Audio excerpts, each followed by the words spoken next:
Shri Shri Ras Viharini Ju Ki Jai. Day 106. This is verse 5 of letter 41. This is the ultimate letter of the 41 letters within Shiksha Patra.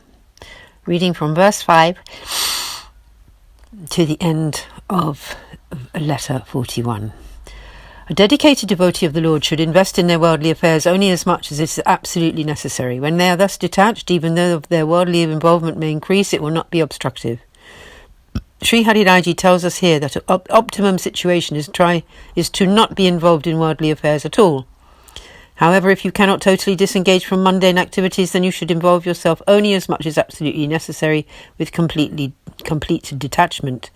The main obstruction is attachment. Without it, however much your worldly affairs increase, they will still not become obstructive.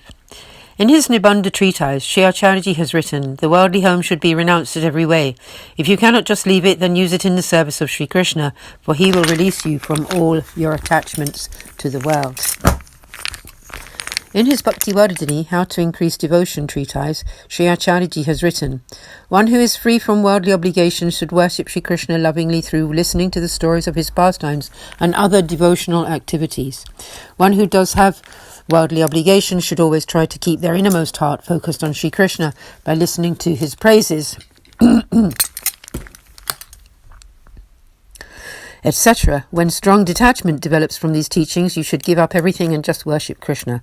If such detachment is not possible, then use the worldly home in the service of Sri Krishna. The optimum situation is to have no other occupation. However, if this is not possible, try to engage yourself in necessary activities in such a way that your heart stays fixed on the Lord. If you adhere to these teachings, obstacles will not arise, otherwise they may. Notes for verse 5. A. Renounced in every way means that your body, senses, mind, and everything else should detach from the home. If you retain even the slightest connection or love for the home, your renunciation is incomplete. B. Attachments to the world. Here means ego-centered possessiveness in regard to the home. These dissolve when the home is given in offering to Sri Krishna, an act that breaks such attachments. C. Worshipping Sri Krishna lovingly whilst free from worldly obligations means worshipping him with no attachment to worldly or scriptural considerations. If you cannot thus be fully detached, keep your innermost heart focused on the Lord in all circumstances. When you do this, Sri Krishna, the remover of all sorrows, will not allow any obstructions to arise. Verse 6. If you do not follow the above guidelines, your connection to the worldly realm will become obstructive as the Lord withdraws his involvement. Therefore, always keep your heart and mind fixed in the most important function, service to the Lord. Any other activities should be done whilst weighing up their usefulness in such service and never as independently meaningful. The Lord lives in your innermost heart, so if your attachment to worldly and scriptural affairs grows and takes over, he becomes aloof. In his Sannyasa Nirane, excuse me please, Conclusions on Renunciation treatise, Sri Acharyaji has written, when the Lord sees that an embodied soul's mind and senses have become attached to worldly objects and activities, he then pulls away from that soul, voiding their capacity to experience the nectar of devotional love for him. Seeing a soul totally absorbed in worldly enjoyment, he ignores them and even abandons them. Therefore, do not allow your mind to become attached to worldly matters. Involve yourself in activity related to the Lord, seeing everything as related to his service. For example, trying to facilitate his festivals with the appropriate offerings of foodstuffs, clothing, and ornamentation. Keep your heart thus focused on activities related to Sri Krishna and your mind fixed on his stories. Only listen to such topics that help to develop this kind of renunciation from worldly matters, and that increase your love for the devotional path. The supreme reward is when your heart becomes completely absorbed in his service, when you know that everything belongs to him and that nothing really belongs to you. Even the body is not for your own enjoyment, but has been given to you by his grace for his service, and in order for you to become his devoted, humble follower. Such are the elevated qualities of a true devotee. Verse 7. Service to the Lord is both the means and the reward, whether done here on this mundane plane or with a divine body on the ultra-mundane level. Tika 7. The highest principle of this path of grace is that serving the Lord is both the means and the reward. According to the principles of the path of lawful limitation, the practice is separate from the reward, whereas they are one within the path of grace. Here, Sri Acharyaji's advice is to always serve the Lord with the knowledge that the service itself is the ultimate reward and not a practice leading to separate result. That train of thought belongs to the path of knowledge. For example, Sri Kapil Devji taught his mother that to contemplate on the Lord's form from toe to head and thereafter meditate on the supreme formless essence brings a very elementary reward. If you consider your service to the Lord to be a means to attain a separate reward, then it will only bring you impersonal liberation. So you must know that it is the service itself that is the ultimate reward. When your heart is steady in this realization, you already have the grace-filled reward. Know that service done in this world with your material body is the reward within this mundane plane, and that when you attain a divine body and serve the Lord therewith, you will have attained the reward in the spiritual world. Verse 8. Towards this goal, keep the association of good devotees, which increases the heart's love for the Lord. Just as a fire extinguishes without fuel, so your loving sentiments for the Lord are cooled through contact with the world. Tika. Without the association of accomplished devotees, the mood of your heart while serving the Lord becomes compromised and the service is reduced to an act. Therefore, you should associate with pure devotees who are initiated into the path of grace and who are keenly involved in their service to the Lord. In his Navaratna, the 9 Jewels treatise, Sri Acharyaji has written, always remember your dedication to the Lord in the company of his close devotees. Following these instructions, you should associate with great devotees initiated into this path of grace and contemplate your dedication to the Lord in their company. You should not associate with people of a contradictory path, however nice they may be. At the start of the 35th letter, Sri Hari Raiji has written that there are 2 main causes of pain for the Lord's close devotee: having to associate and speak with souls not on the same path, and second, not being able to associate or discuss with souls who are on the same path. When a meeting occurs between 2 souls on the same path, the nectar of devotion swells. In his Nirodha Lakshan, Nirod bound to Sri Hari treatise, Sri Acharyaji has written, joy arises from the meeting of great devotees to sing the Lord's praises. It can be compared to the good taste of a delicious meal, whereas worldly discussion is tasteless like stale, dry food. Regular listening to the words of pure devotees causes your heart's love to swell. Listening to the words of worldly-minded people is like the stale food which might fill your stomach but brings no satisfaction.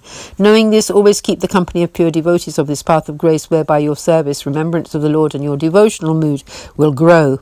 If you add no fuel to a burning fire, it will soon go out. The love of true devotees for the Lord is like the fire. You must add fuel to it in the form of good association, or the love for the Lord in your heart may become cool. In their company, the divine sentiments flare up brightly like the fire when fed, whilst worldly company is like water to extinguish the heart's love. Therefore, you must make sure to associate with such accomplished devotees. Verse 9. The established mood of your heart should be constant craving to experience the Lord through his sight, etc. He is an ocean of mercy and so will not grant you comfort in the material world. Tika. In the path of grace, the supreme reward is this craving within the heart. When you always burn with longing to see him, the Lord will shower his grace. In his Nirodha Lakshan, bound by Sri Hari treatise, Sri Acharyaji has taught, the Lord fills with compassion when he sees those souls who suffer in his separation. When that bliss-filled, always joyous Lord manifests out of their hearts and appears directly before them, the bliss of his grace is rarer than the joy of his omnipresent form. Fire is intrinsic in wood, but manifests when 2 pieces are rubbed together. In this same way, the Lord manifests before the devotee, whose heart churns with a longing to see him. The Lord is omnipresent and grants joy to all beings, but when he sees the affliction of his devotee, he appears before them. Although his joy permeates everything, his direct grace is very rarely attained and is exclusive to his dedicated devotees. Therefore, establish this very longing for the sight of Sri Krishna, the remover of all sorrow, in your heart. Never direct such longings towards the world. If the Lord allows an embodied soul a comfortable position in the world, they will turn their face away from him. Therefore, because he is an ocean of mercy, he removes their affection for the world and pulls it into himself. When he sees that their hearts are fixed in him, he grants them the experience of his blissful form. Therefore, you must break your ties of affection for anything other than the Lord. In the 11th canto of the Srimad Bhagavatam, the Lord says to Uddhavji, O Uddhavji, give up all ties of affection for your worldly relatives and friends and keep your mind focused exclusively upon me alone, with your mind thus absorbed in me and seeing me everywhere and in everything and everyone. You can walk in the world fearlessly. Verse 10. Like a loving father, the Lord Sri Hari, remover of all sorrow, takes it upon himself to deal with all his devoted followers' concerns. Without a doubt, it is only a fool who worries. Tika. A close devotee of the Lord, who never needs to have any anxiety about concerning themselves, their relatives, or anything to do with this world or the next, for the Lord takes care of his devotees just as a father looks after his own son, who then has no cause to fear. A devotee who still worries due to ignorance is doubtlessly a complete fool. Verse 11. Therefore, those souls who have taken refuge in Sri Acharyaji, who have thereby become servants of the Lord, and in whose hearts everything I have taught in these letters of instruction is firmly established, should simply serve the Lord. Thus everything will reach perfection. Tika. All the effort that has been put into these instructions has been for the sake of those very souls who, through dedicating themselves to the service of Sri Acharyaji, endlessly fill their hearts with these teachings. There are many different ways of faith that teach the various types of souls according to their spiritual eligibility.